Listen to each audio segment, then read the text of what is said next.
First thing we're going to do is a warm-up. So we're going to warm up with just our body weight and a broomstick. So if you guys have a broomstick, you can kind of take the some sort of dowel rod. So the first thing that we're going to do is find a comfortable grip.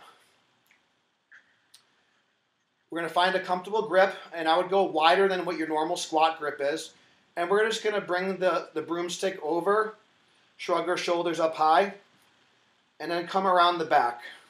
So you may need to go a little bit wider, Larry, if you need to. So we're going to come over the back. Good. That's impossible, right? Good. So we're just going to come, yeah, and it's good to where we're comfortable. So Larry's got a shorter broomstick, so what we're going to do is just going to come overhead, shrug up, stretch the pecs, and then we're going to do that a few times. So let's do 4, 3, 2, 1.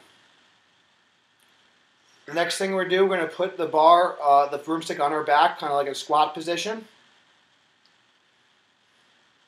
And we're going to do a couple of squats, but the trick is, Larry, what we're going to do is we're going to have you face the wall. So we're going to work on sitting back, pushing the knees out. So I want you to face the wall. Try not to let your head smack the wall. Let's do a set of 5.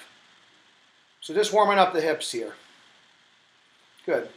So after like 3 or 4 reps or so, Larry's going to come a little bit closer to the wall.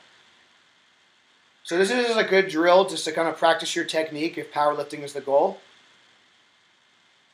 It's going to kind of, if you typically have trouble falling forward in the squat, this is a good exercise and a good warm-up to do, whether you're at a gym or just at home.